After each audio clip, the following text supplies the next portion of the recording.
This poem is dedicated to the legacy that has been created by our current president. This is 2012 when I recorded this song.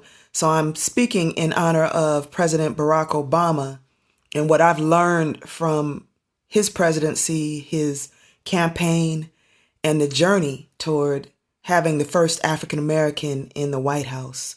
And so this poem actually is born from my attendance at the 2008 Democratic National Convention in Denver, Colorado.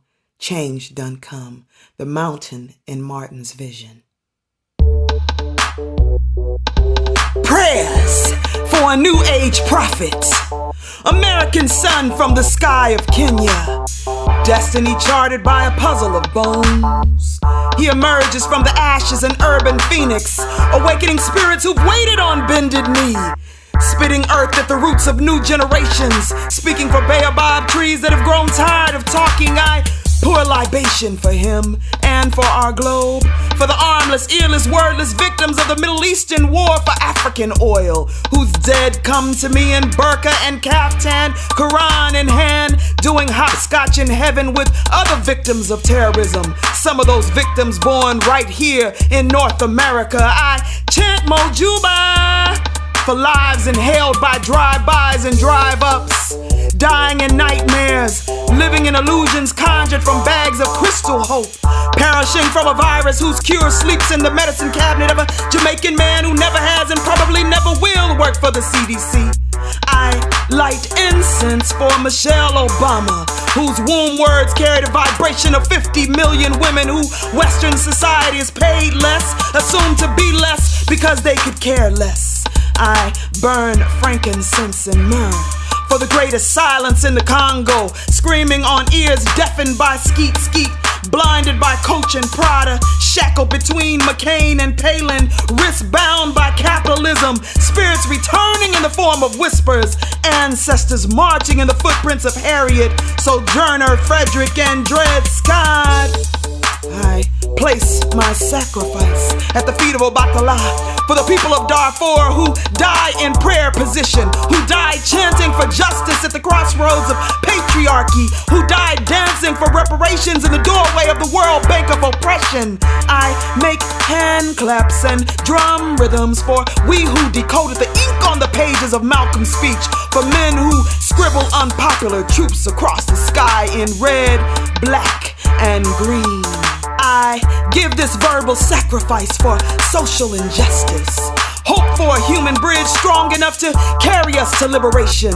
I chant the wisdom of Cynthia McKinney and Ward Churchill, foot soldiers for the unspoken words of death row residents who spit holiness between bars coated with the tears of Emmett Till.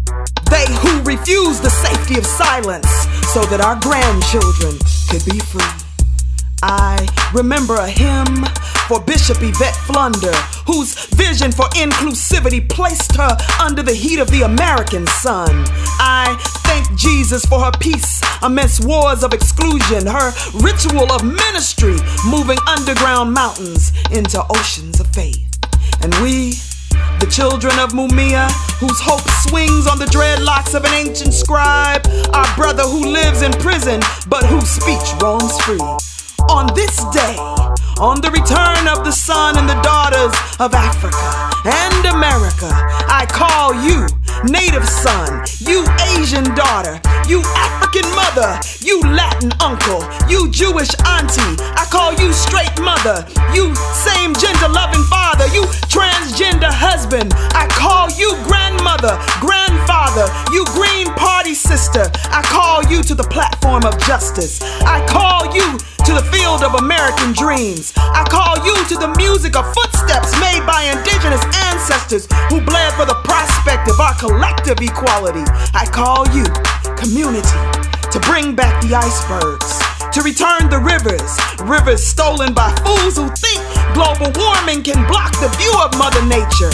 And as we march to the beat of change,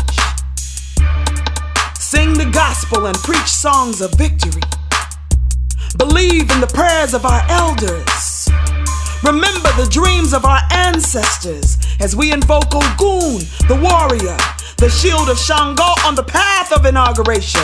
May God protect our sacred ship as it sets sail on this journey for justice.